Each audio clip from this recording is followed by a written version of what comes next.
Welcome back to our YouTube channel!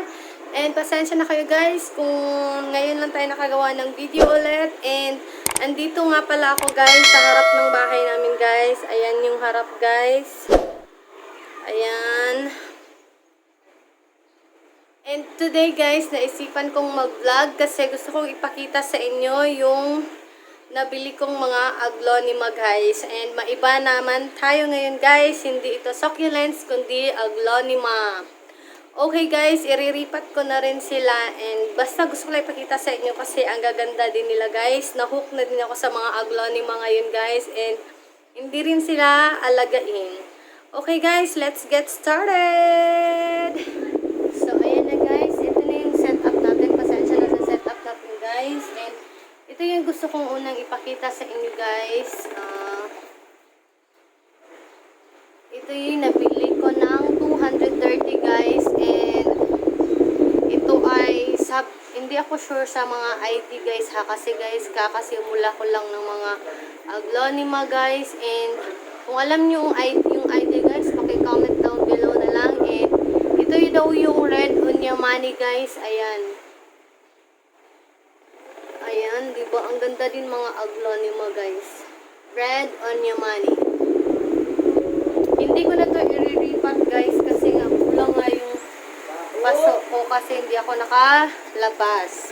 So, dito lang muna siya sa green pot and okay lang naman siya dyan guys. Nabili ko to ng 230 and may pa free to guys kasi nga nagkamali yung asawa nung binilhan ko guys. Ibinigay niya sa akin, ibinigay ng asawa niya ito guys. And ito, ayan. And dapat kasi guys, iba yung bibili nito. Iba din dapat yung bibili nito guys. Kaso lang binigay ng asawa niya sa akin. And dahil nga na-pick up ko na, so ginawa na lang niyang free guys. Hindi na niya binawi. Nabili ko lang pala to online guys. Sa Facebook ko nakita yung mga post nila. And ito guys. Ito yung red emerald na sinasabi nila guys. Please correct me if I'm wrong lang. If mali yung mga ID ko guys. And ayan. Red emerald. Nabili ko po ito ng 250. Guys, mga siguro uncommon itong mga ganito guys, hindi ko ako sure. And iriripat natin siya guys kasi yung soil niya is pure soil lang, yung garden soil lang yung ginamit guys. Iriripat ko siya and ito yung soil na gagamitin natin guys. Composed of carbonized rice hull and humus, yung ginagamit nating soil na para sa pangbenta natin guys, yun lang din yung gagamitin natin. Ayan. Dito natin siya ilalagay. And lagyan lang natin ng nilalagyan ko ng papel guys para lang hindi mahulog-hulog yung lupa. Ayan. Ito yung soil na gagamitin natin guys. So carbonized rice hull and humus. Hey! Diyan ka lang ha. Gising na yung baby ko guys. Urot na. Ayun, gising na yung baby ko guys. Pasensya. Ayan, ito yung red emerald. Ang ganda niya. Kunin lang natin sa pot and palitan natin yung soil guys kasi pure garden soil yung ginamit dito. Pero wag na nating kunin lahat ng soil guys. Ayan oh. May ano pa guys oh. Earthworm. Ayan. Wag na nating kunin lahat. Ayan. May earthworm pa oh. Ayan. Tingnan nyo. Ibig sabihin ang taba ng soil. Kasi may nakatira pang earthworm. Kunin ko lang siya guys. Ayan. Ito lang guys. Ganito lang ilipat natin.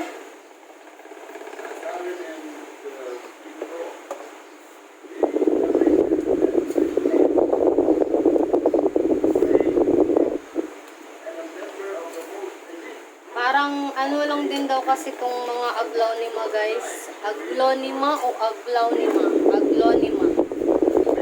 Para lang silang succulents alagaan guys. Kasi once a week lang din sila tinutubigan guys. Tutubigan lang din kung basa na yung soil. Gusto ko kasi guys na lang guys na aglonema na lang lahat dito. Kasi pag succulents kasi, ang pangit ng succulents dito, di gaya ng mga succulents ko sa taas guys. Kasi walang ventilation, kulang po sa hangin dito. Ayan.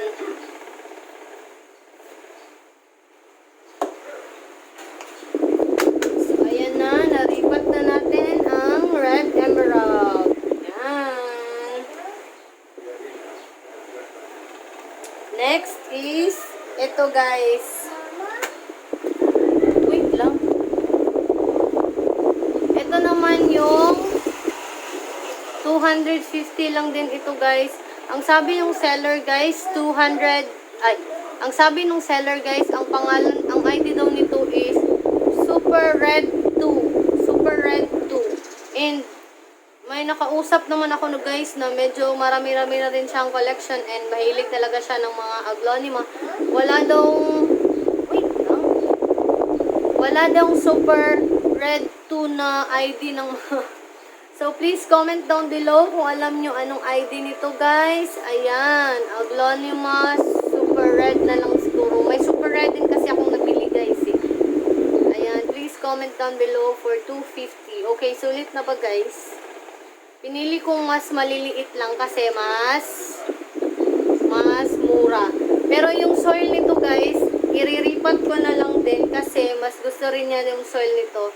Hindi ko na aalisin.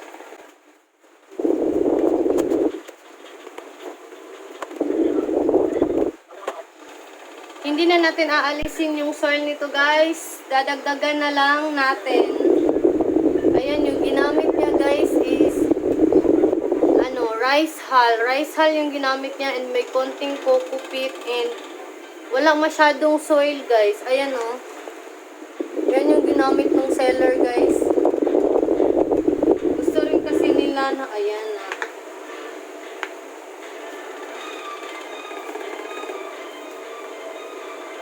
Ano na lang natin yung soil niya. Ito na lang din gamitin natin.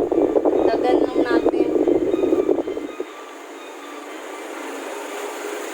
Ayan.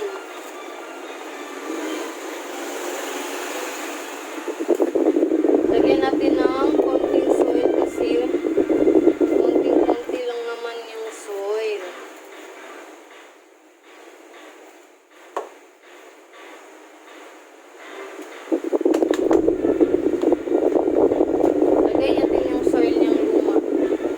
Lagyan ulit natin yung soil mix natin. Kasi parang ang basa nitong mix na lang natin sa soil natin ito.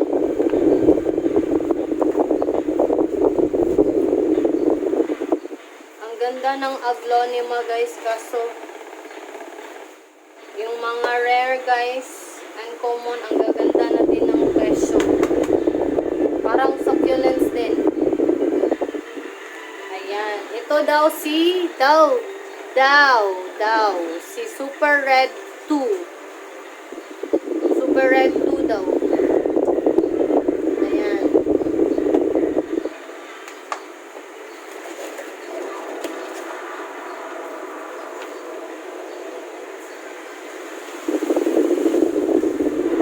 Guys, dahil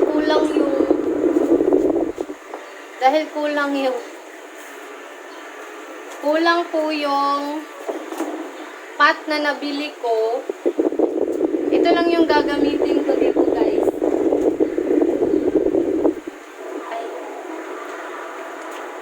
Kasi maliit lang kasi siya kaya ito lang muna yung gagamitin ko. You wanna say hi? Ingit pa man ka. Andito po baby ko guys. Ayan. Say hi guys. No. Come here. Say hi guys. Say hi guys. Hi guys. Louder. Hi. Ito po yung baby ko guys, kaya hindi masyadong nakakapag-vlog kasi nagbabantay ako ng makulit na baby ito. Ayan, nagbabantay ako ng bata guys, kaya minsan lang nakakapag-vlog. Maganda na rin yung soil na ginamit dito guys, so ito yung pa-free na lang nung seller guys kasi nabigay ng partner niya, hindi na niya kinuha. Ayan. Oh. And itong aglonema kasi guys, ang kagandahan nito, hindi siya, gamitin na lang natin yung soil niya kasi sayang din. Hindi kailangan ng, hindi mataas yung pangangailangan niya sa sun exposure guys. You can thrive sa medium to low light guys. So wala talaga siyang arte, di ba? Yung sa mga kulang sa araw guys, I suggest na mas maganda din alagaan nyo na lang itong si aglonema kasi ang gaganda ng dami ding variety. Try nyo mag-alaga din ito. Ayan na. Konti lang yung nilagay kong soil kasi maliit pa yung baby niya. 2 heads na kasi siya. Ayan. Hindi ko nga palam anong ID nito guys. Ayan. Hindi ko alam yung ID. Next is ito guys. Ito yung isa niyang free. Ililipat ko lang ng pot. I think Big Roy ba? Oh, boxing. Basta something like that. Hindi ko pa nga kasi familiar yung mga ID guys. Pero ayan siya guys. Oh. And I think meron na ako nito. Ito guys oh. Feel ko kasi same lang sila. Ayan. Feeling ko kasi the same lang sila. Ayan. Ayan. Ayan yung akin. Ito yung akin guys. 2 stem. 2 stem na itong akin guys. Tig 50 pesos yung bili ko. Ayan. 50 pesos lang. Sa Ninang ko binili kaya mura. Ayan. And ito yung pa-free niya.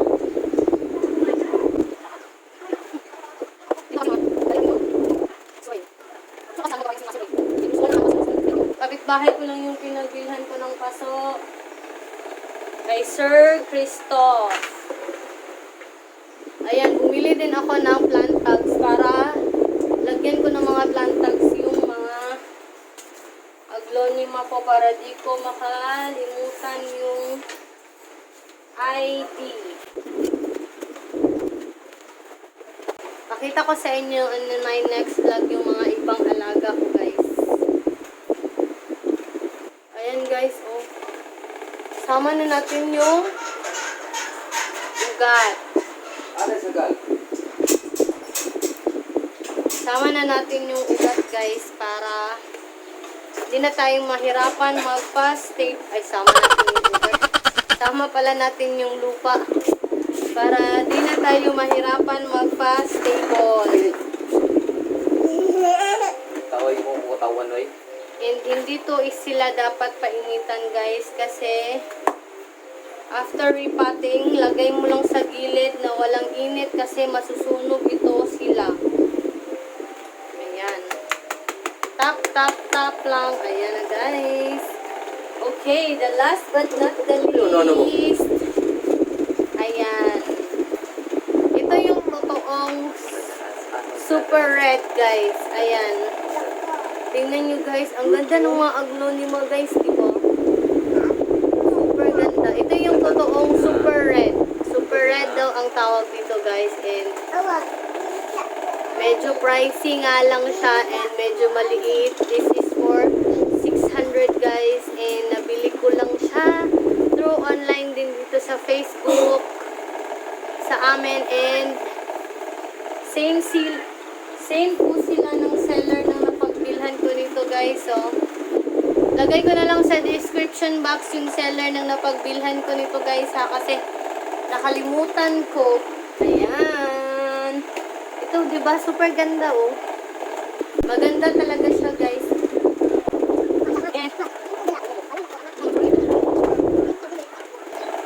Ayan. Isali na natin yung soil nito, guys. Parang kasi nakakatakot. Medyo,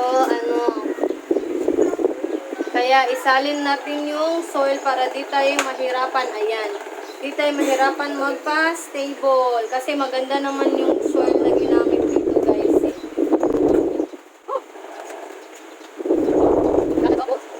After nyo pala ito guys, pagkatapos nating mag-repot, para ding succulents guys na hindi dapat siya natin i-water kasi nga kaka-repot lang natin. Para lang talaga siyang the same lang talaga sa succulents pag-alagaan daw to guys. Ayan. So ayan guys, ilalagay ko na lang ito sa tabi and ito sila. And wag muna nating diligan guys and punasan lang natin yung leaves kasi nga punasan natin ng cotton na tela guys. And magsha-shiny na yung leaves kasi may natural oil daw ito silang nilalabas guys pag pinupunasan natin yung leaves nila. Sa mga hindi pa po nakapag-subscribe, please do subscribe guys and please hit the like button and the notification bell para every time na may bago tayong upload is updated kayo. Thank you for watching guys and bye! See you in my next vlog! Bye!